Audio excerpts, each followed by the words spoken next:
when people are faced with uncertainty, they do fall into fear. And the first thing that they want to do when they fall into fear is they want certainty. They want to predict what's going to happen.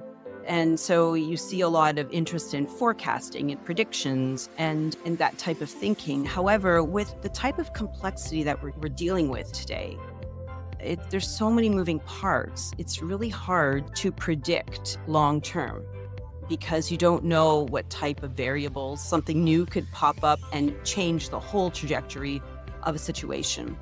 So when you're dealing with complex systems, you have to, first of all, get comfortable with uncertainty. You have to embrace it and recognize it's here and you can't avoid it, but you need to start to ask yourself different questions in order to start to work with uncertainty. And that's what strategic foresight is all about.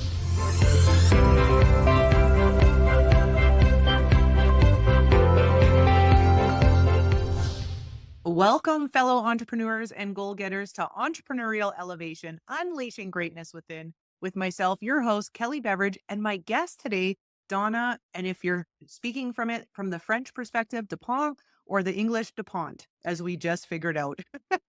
And so she is originally from Toronto, yet she's currently living in Montreal.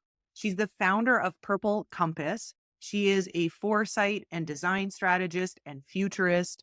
And she helps organizations build future literacy skills to navigate and lead change in today's complex and uncertain world, which I just think is so relevant and so necessary. And I just want to give her credit where credit's due. She is the recipient of 7 government awards at a provincial and federal level for outstanding achievement, excellence, and partner relations in policy and strategy planning. So she knows what she's talking about. She's just such a personable person. I'm excited to have her on today. We're going to be discussing leadership and how to lead through uncertainty, both individually and organizationally, amongst some other things. And so just Donna, welcome and thanks for being here today.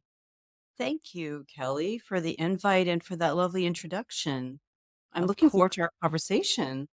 Me too. You just seem so wicked smart. And the few conversations, a little bit that we've chatted back and forth, I already can tell I'm going to learn a lot from you. And I really think our topic is relevant. And before we dive in, though, I just wanted to ask, maybe you can share a little bit more about who you are and what you do. Because the last time we talked, you put it really simply is that you like to educate people. Yeah. What do you like to educate people on? And what's going to be the topic of our conversation today in your words? Right. So where to start? So my background, a bit about me, my background, I started off in healthcare and then moved into public policy and strategy. And then from there, I did a lot of work around the future. I worked with amazing experts in government and outside of government. And I was always interested in ways to shape the future. But I Mhm. didn't have necessarily the tools. I didn't even know you could study strategic foresight and futures. I didn't learn that until I became a provincial emergency manager for the Ministry of Health. And we did this anticipatory thinking in emergencies, but we're always anticipating for a crisis so that we can mobilize resources, logistics in order to support people and communities. And, but as I was thinking through this anticipation mindset, I thought, wouldn't it be amazing if we can anticipate in longer time horizons? We could make such better decisions. We could avoid these crises. We could really reallocate funding and money to different initiatives that are important because we could know and anticipate where those needs are. And so it's that line of thinking that got me searching for tools. How do I anticipate, work with the future, work with this complexity? And all those conversations and questions landed me in the world of strategic foresight, futures, and innovation. And it's from there that I now have studied a lot in that space, started my studies over 10 years ago, and I've been practicing regularly in that space with some of the most challenging and complex issues globally with organizations from military to international development, really facing wicked problems and really trying to navigate to shape a better future. So a lot of times I'm all about teaching people the basics of futures literacy and what it means and how to be more intentional about understanding the patterns that are shaping today and what those can look like moving into the future and how we can have agency to shape the direction we want moving forward. Oh my gosh, that's amazing. And I know we're going to get into looking at the future and what a futurist is and some of the trends.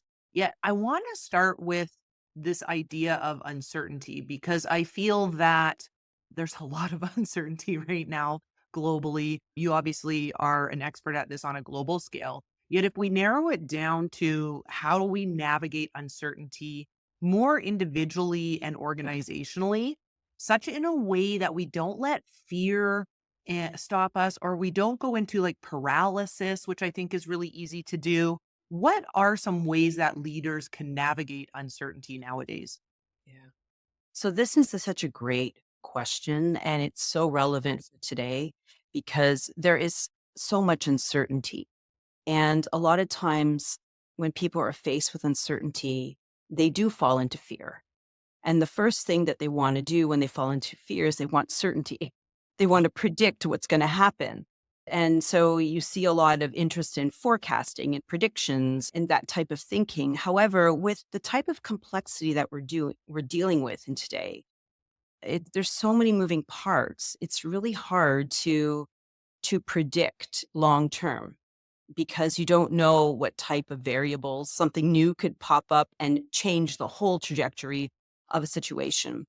So when you're dealing with complex systems, you have to, first of all, get comfortable with uncertainty. You have to embrace it and recognize it's here and you can't avoid it.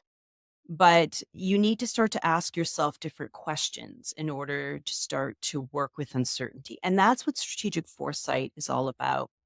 So, one way that I work with a variety of different professionals when they want to deal with uncertainty is we start to unpack a little bit of the past to understand the past, right? And reframe what did we have we learned from past patterns?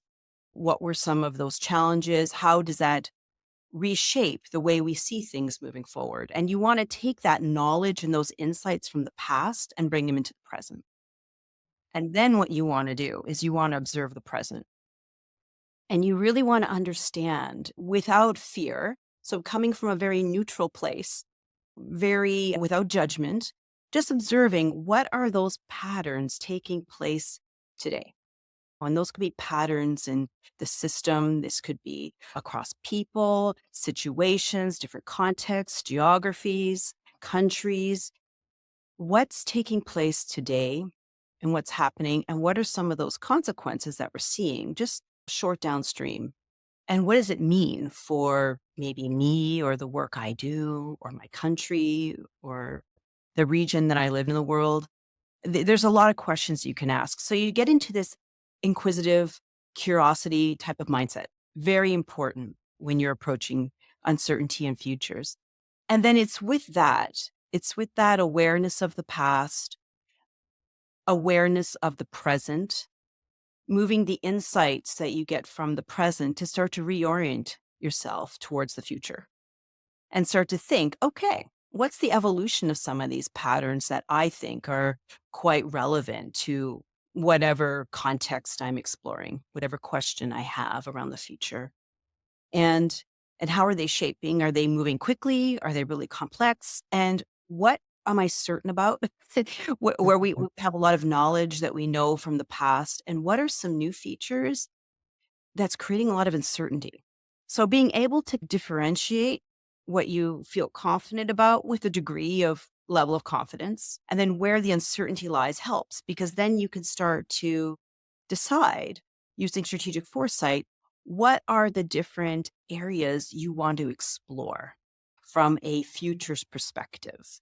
And so you could start to explore different conversations, what if scenarios, what if this were to happen? And then you can ask different questions depending on what your intent is of what you want to learn.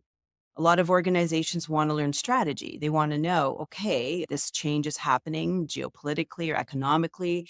What could that, what's the evolution of that? Mhm. How could that be disruptive? And then how will that affect our business? And how, maybe we'll need to adapt or pivot, or we'll need to be more innovative, right, in order to face that moving forward. So there's an opportunity there. With any kind of change, there's a new opportunity. You just have to just, it's about perspective, and it's about understanding and seeing it and seeing where you can leverage those opportunities to move forward with whatever goal you have. Yeah. No, that's great. And so I'm just curious because you said that it's really starting to ask yourself questions and looking at the patterns. If we're speaking to the audience right now and they're in a space in their business or organization where there's uncertainty, can we just look at this first step in the way of my question is what are a couple questions we could or should be asking ourselves looking at the past data Yeah. and or what are some patterns? Can you give some examples of some patterns? Yeah. So the first step in terms of questions is just doing that lessons learned, essentially. So the first question you want to do is really ask you, what is the frame here that you want to understand or learn? Because if you ask a very broad question, it can be very difficult sometimes to get valuable insights because your mind and your lens could be all over the place. But if you understand the context and maybe it's specific profession, sector, the more specific, the more helpful it can be. But you don't want to be so specific that you have all these blind spots as well. So it's trying to find that balance. Basically, you're doing a bit of a lessons learned, Mm, right? So what have we learned from the past, and how does that reshape what we go forward and do? So that's a lessons learning piece, right? And there's a lot of different questions you could ask yourself in terms of best practices of how you capture lessons learned. But it's that type of framing. mm, But what becomes really important is how you can take those insights and start to say, well, based on what we've learned, what types of changes do we want to make, right?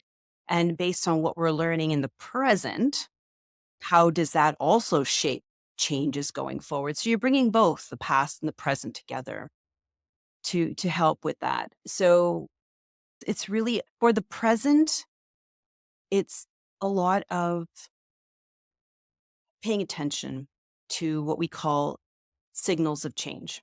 And so mm, these could be things that we've never seen before. So new patterns that we have no experience with, that we have no evidence of the past, right? Or new weak signals where we know these are step changes. So for example, technology. There's a lot of small step changes in technology. We don't tend to pay attention to them until they become mainstream. yeah, So these are some of the things, and it requires having you just when you think like a futurist, you're always scanning for change and signals and things that could be relevant. And after a while, it becomes just a practice of just paying attention to your environment. A lot of times we're so busy in their day-to-day tasks that we don't pay attention to what's happening in the broader environment until it's on our doorstep, and then we're reacting. So that's a mm, thing is being intentional about scanning, about understanding what's changing and asking yourself, what does this mean for me personally, or maybe for my organization or for the work that I do? yeah. And No, I those are like starting questions. as you're speaking, because I'm just sitting here thinking, you just were talking about signals of change and scanning for change and being aware of your environment.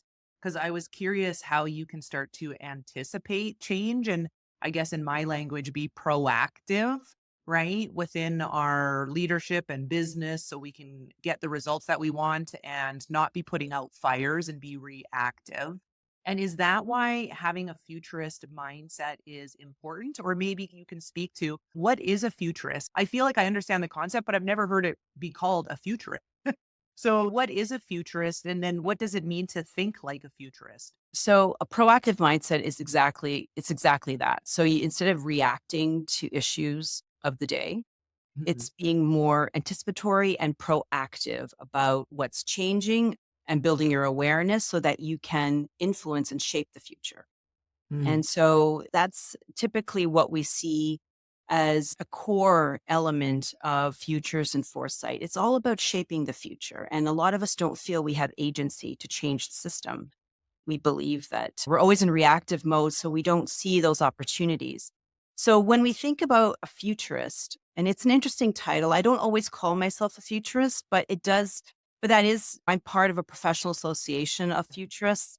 And I think that there's a lot of misunderstanding about the term. And so typically when people meet me, they think I can predict the future. They think futurists predict the future. And that's not at all what we do. We don't work with predictions. There are some people that do predictions, but when you talk about professional futures or professional futurists, they're really understanding patterns of change, people, behavior, systems. It's all anticipatory thinking. It's making sense of what's happening in the change and bringing people together, a lot of people together to have very important conversations and then to help shape what we want to do moving forward. So it's a lot about cognitive diversity, a lot of collaboration, cooperation, especially around really complex, wicked challenges, and ideation, starting to think about potential and possibility. So it's a different space. It's a very creative growth mindset versus perhaps a fixed or management mindset, but both are needed in organizations because you can't always be thinking about the future without managing the day to day. So it's about finding the balance between that within your organization. And they call that the ambidextrous mindset, right? Where you're in the day to day, but then you're leaving space for thinking about the future and future opportunities so that you remain future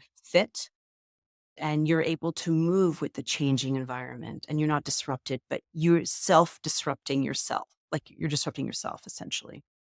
Hey everyone, I'm just hopping on quick to let you know I have partnered with my sponsors, Coach Core, because I want to promote their services because they've had such an impact and positive influence within my business. And I want everyone to know about their service and what's available to you. So if you're an entrepreneur and a business person who's been wanting to streamline your back end systems, you're going to want to listen up. And so I don't know about you, but I was frustrated because as I started my business, I was realizing, oh my gosh, I need to be paying money for my website. I've got to have my calendar and scheduling going on. I've got to be paying for online course systems. I want my landing pages and my funnels and so on and so on. And it was overwhelming and expensive.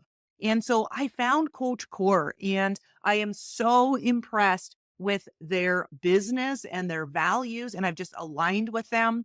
And what they are is I think of them as a simple business in a box, a one stop shop for everything that you need to grow and scale your business when it comes to your systems and being organized and the back end pieces of your business. And so if you're wanting to streamline your and have everything in one place from your website to your contacts to numerous SMS to social media all being housed under one calendar, to your funnels, to your landing pages, online courses, and so on. Plus, the bonus is you get hands-on support a couple times a week.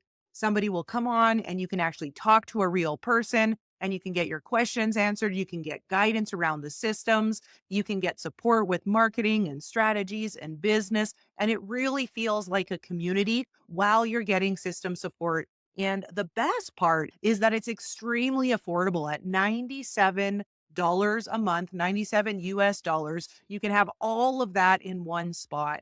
And so go into my show notes and check it out. Check out Coach Core Services. Email me if you have questions, email Coach Core and get your business organized and streamlined and your system set up so you can focus on building your business and giving your time and attention where it needs to go and scale your business to success. And so just thanks, Coach Core, for being there for me and check them out, everybody. Okay, let's get back to the episode. Yeah. Yeah, Yeah. because as you're speaking, I'm thinking of personality types and how some people are just automatically and naturally driven to focus on the vision and the future and the ideas and 5 years out. Some personality types are super focused on the past and the data. Other people are more in the moment. And so, what recommendation would you give just for individuals and business owners to be able to start to adapt this forward thinking mindset so that they can be in solution mode and be proactive? Do you have some guidance on how to even start that process? Because as you share, it makes sense to me, but it's also sounds over, to be honest, overwhelming.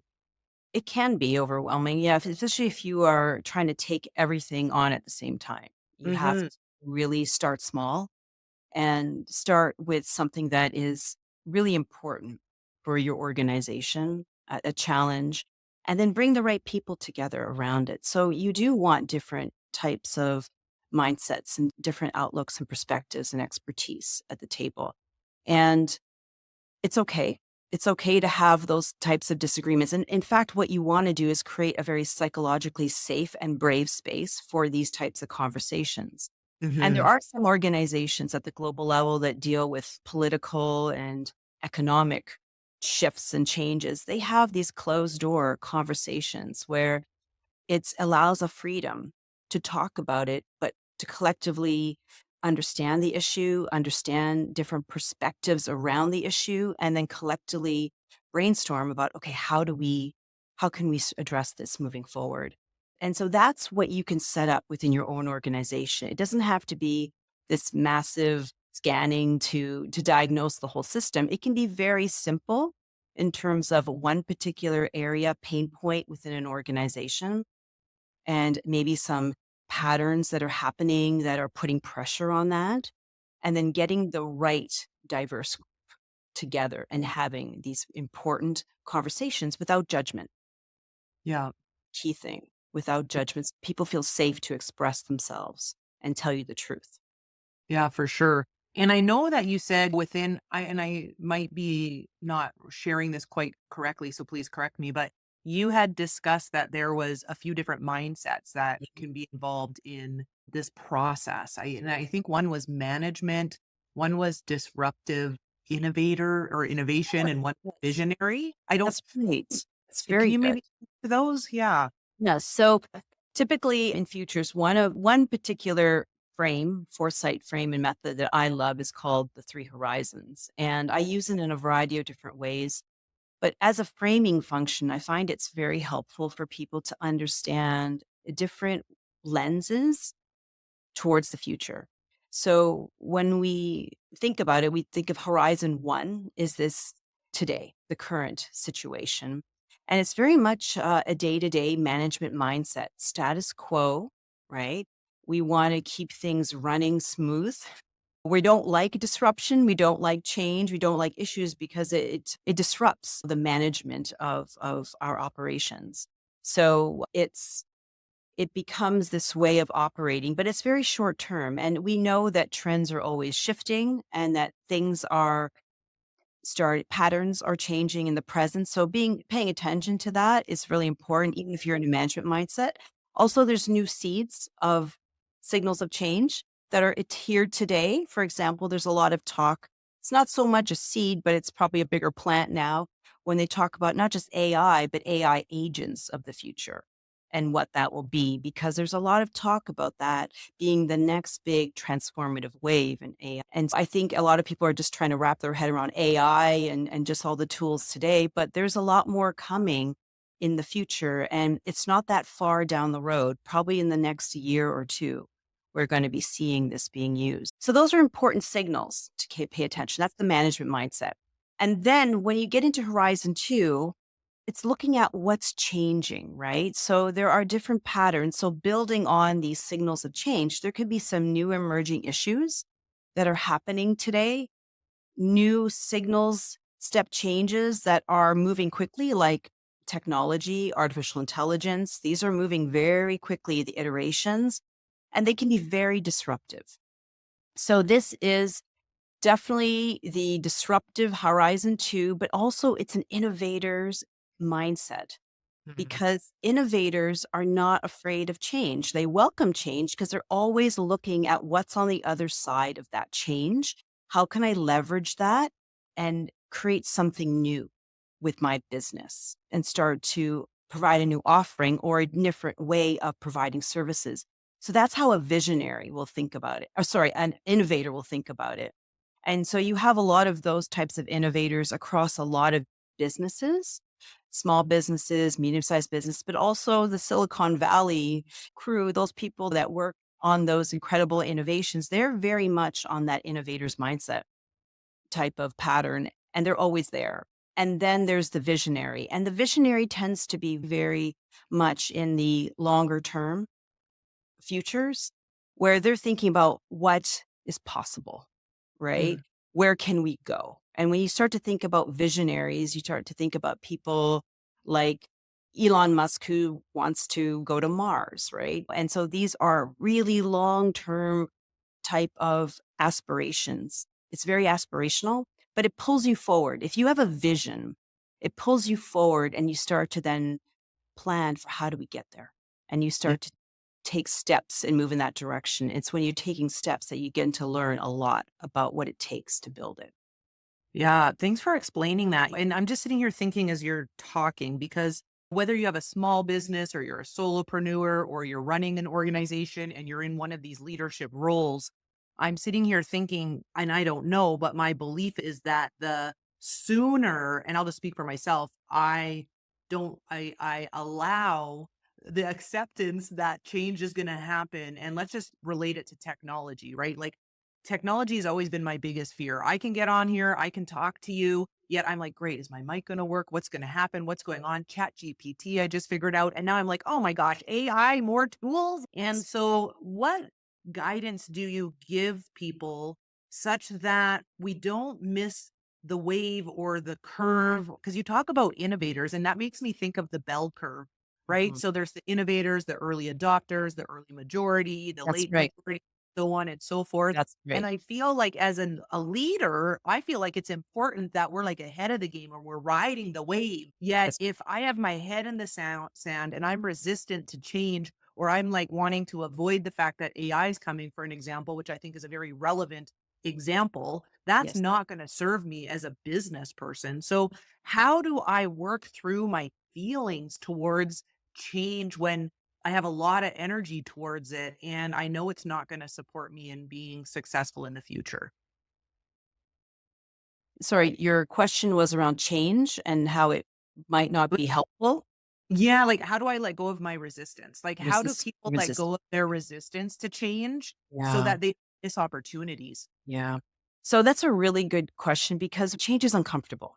We're Mhm. stepping out of our comfort zone, our day to day, and it requires a lot of energy, as you said, to invest in something new. I've been learning a lot myself around AI, and it's not an area that I naturally have a natural background in, but I get to work with a lot of experts in AI and technology that are builders. And so I'm learning from them by asking very simple questions, and I'm learning how I can use these tools in my own practice, in my own way of doing things. It helps with efficiencies and it helps me with a variety of tasks. But in terms of resistance to change, it's normal to be resistant. It's just recognizing your patterns. So, for example, if you are really resistant to embracing AI, the first question you should ask yourself is why? What's happening in my mindset that I'm really resistant? Is this more fear based? Because some people do fear that perhaps AI might replace their jobs. Or is this coming from another reason? So understanding that and then having an openness to at least explore it, right? Neutrally and just explore, maybe listen to a couple of webinars or maybe take something, a very simple introductory course on so you can learn some basics and explore for yourself whether or not this can be helpful for you. And that's really important, the openness. In order to really overcome resistance to change, you need to have that curiosity, that openness, that willingness. And if you can marry that with a vision of where you could see yourself plugging these tools in to perhaps take what you do as a business owner to the next level and serve your customer base, that could be very exciting.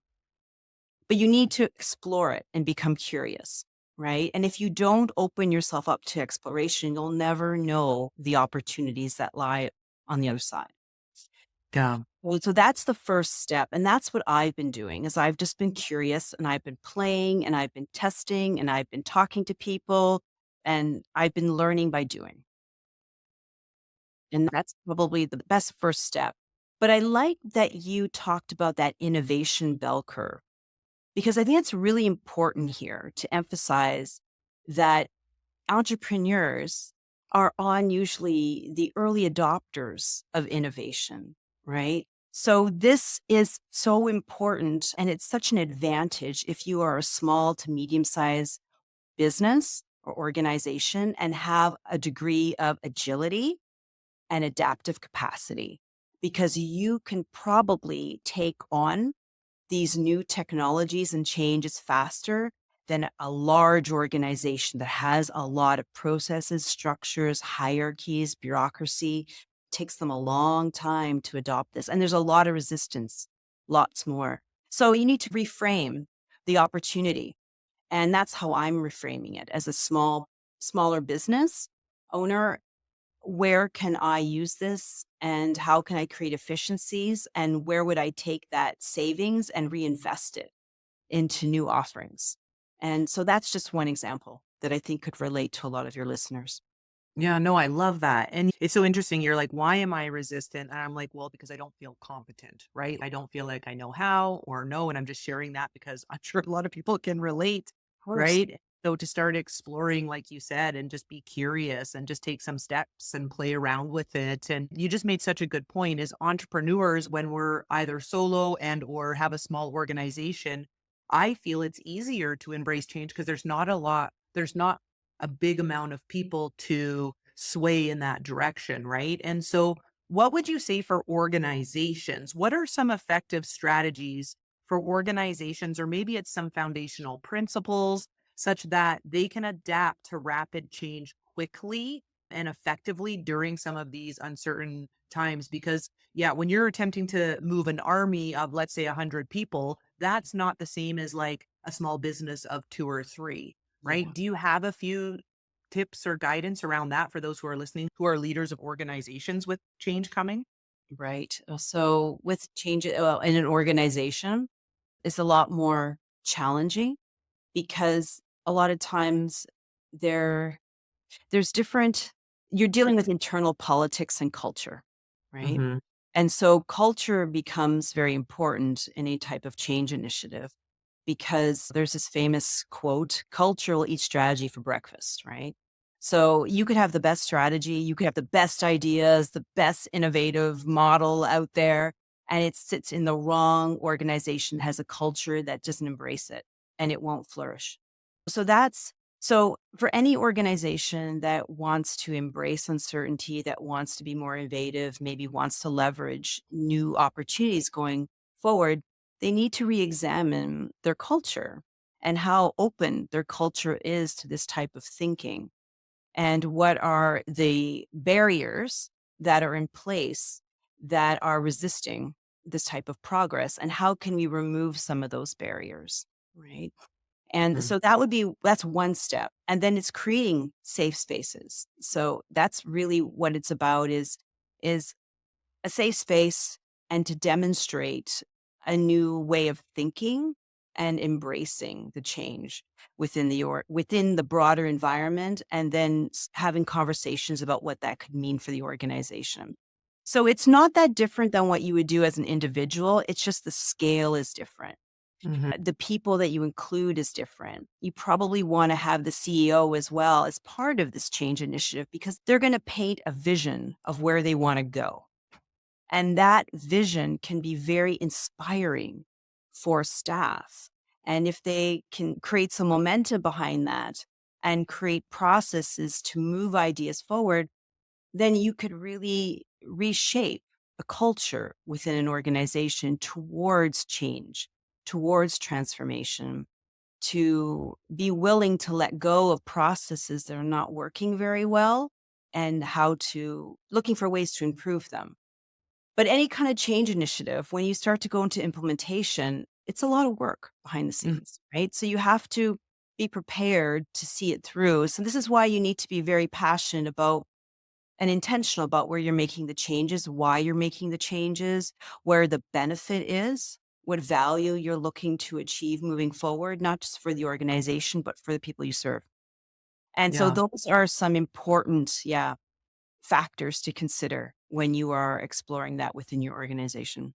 Mhm. Thanks for sharing that. Great info. And I love how you shared culture eats strategy for breakfast. And I talk to a lot of entrepreneurs and various business minded people, and it does come back to culture a lot of the times, how important it is, right? And being clear on the kind of culture you want to have as a leader. So I love that. I want to use this to segue into trends because you and I were chatting offline and just talking about trends and jobs coming up in 2025 and future work. And so maybe you can speak to that in what you think is relevant or important for the listeners to know. Yeah. Yeah. So that last week, there was a really interesting report released by the World Economic Forum, and it's all on the future of jobs 2025.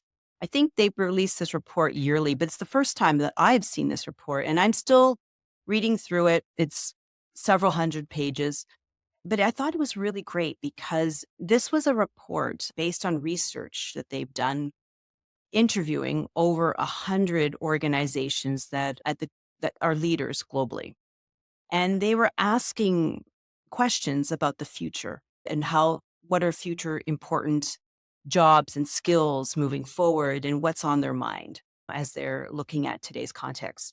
And so it was really interesting because they highlighted a few things that are really important to keep in mind, regard whether you are an organization at the global level or you are a solopreneur of one.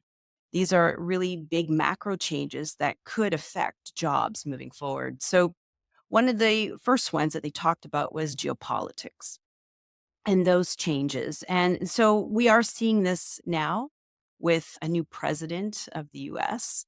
We are seeing a lot of changes to US foreign policy and US policy internally. And there are going to be some cascading consequences to those changes.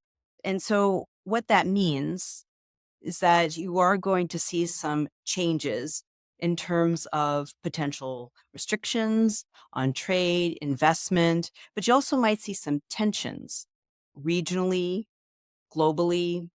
New collaborations, new partnerships are forming based on these types of changes. So it's very important to pay attention to what's happening and ask yourself, okay, what does this mean potentially? Or what could this mean for the work that I do or my organization? And start to ask those what if questions that we talked about. So that's really important. And then, of course, with geopolitical shifts, it affects economics. Right? So economic shifts that they talked about, macro trends, was the cost of living globally and how that is a real challenge. And when you marry that with a potential general economic slowdown, there could be some possible job losses, right? Because of that slowdown economically. So this is something to keep in mind and just alert to what are those economic trends that might be relevant in the sector or the area that you're working in that could have a downstream consequence. And just being aware and then asking those what if questions again, very helpful. Of course, climate change came up around Mhm. mitigation, and that's a big one because climate crisis, a lot of the extreme weather events and all those cascading type of environmental consequences, those are going to create pressures around the world, and it's disproportionate. But on the flip side of that, with mitigation, it also opens up new opportunities around energy, new skills, new work, talking about environmental stewardship, emergency response. I come from emergency management. I think we're going to need a lot more people working in that space, perhaps working with communities, talking about preparedness, keeping people safe, a lot of education, awareness. So there could be a lot of that, but also movement around how can we adapt in a changing climate? And what does that look like for small businesses? What does that look like for big organizations moving forward?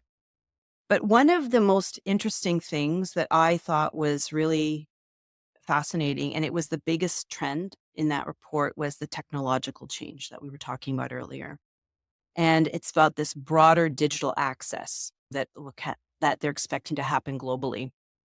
And it is one of the most transformative trends because technology can be very disruptive and it can really just reshape the way business is done, interactions around the world.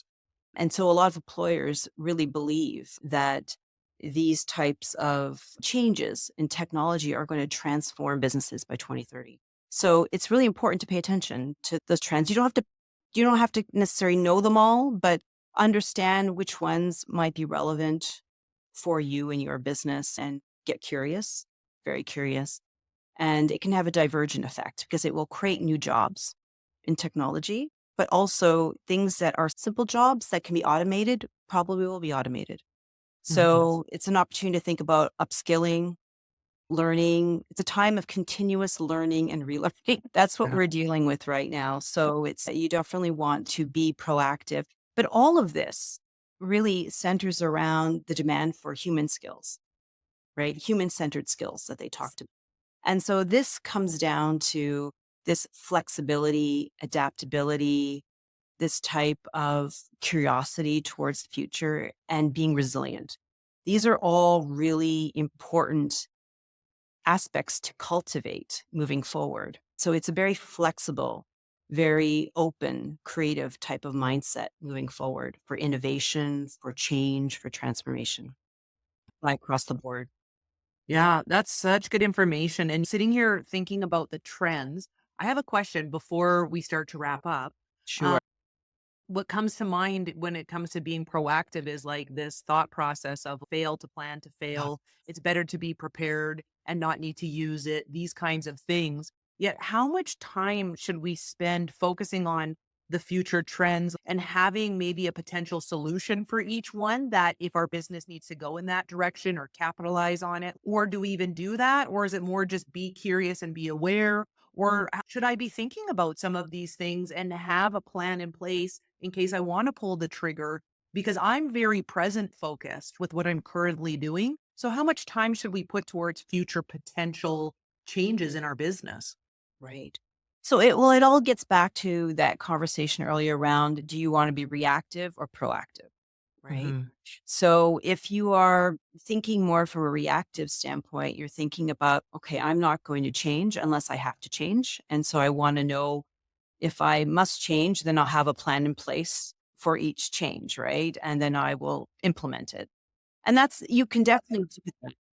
But planning is important. But usually when I think about planning, I think about kind of those first steps you would take around taking new action, and that that once you start to take the new action, there's a whole different level of iteration that's going to happen in that plan that you probably can't do right before because you're not in it. So you probably won't have those insights right around it.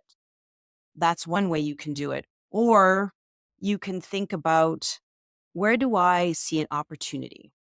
Right? So getting into that mindset of, I want to be an innovator. I Yeah. know this change is coming. I know the disruption's coming. It's not a matter of if it's coming, it's when it's coming. And I'd rather be ahead of the game.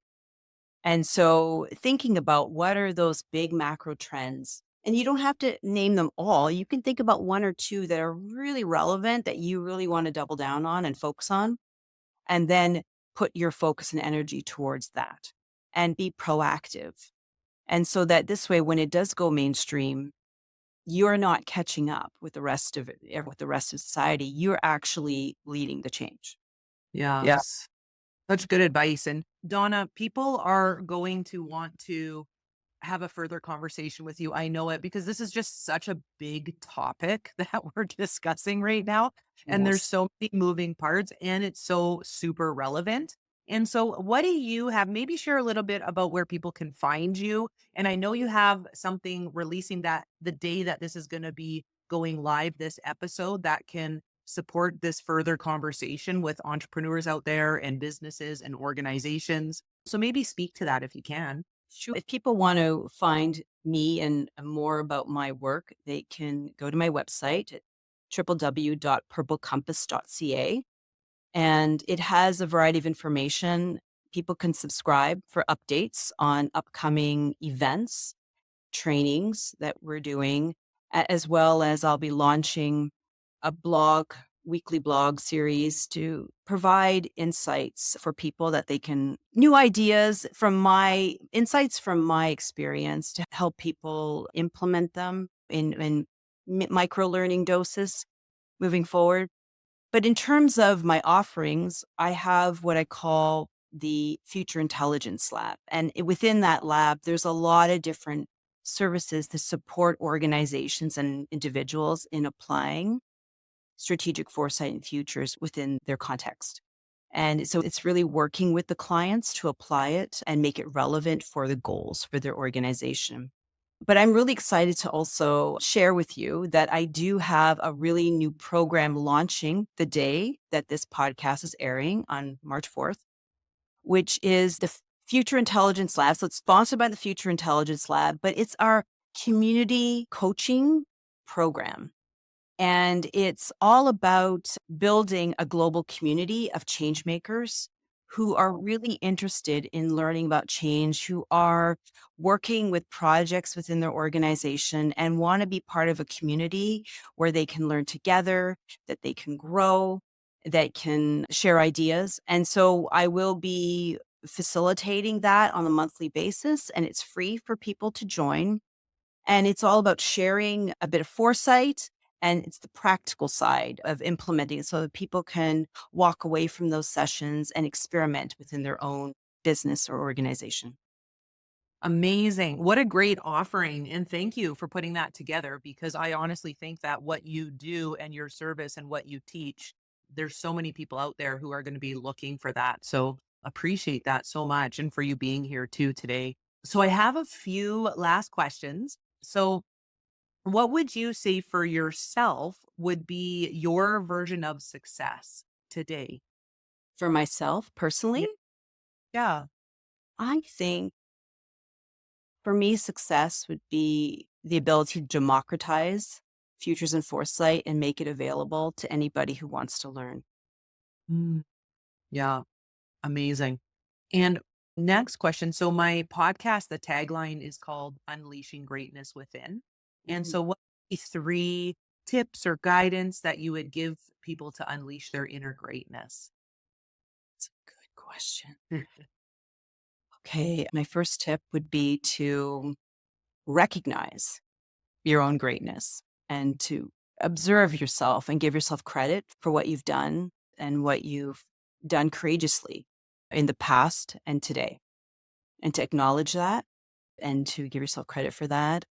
And the next would be to embrace creativity and get curious.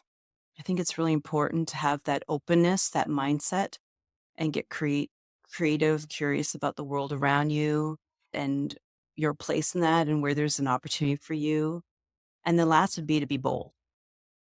Be bold in the future, chart a vision.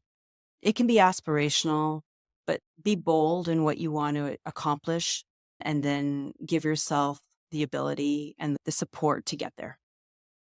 I love that. It definitely takes boldness to embrace change and step into uncertainty. So I really love that.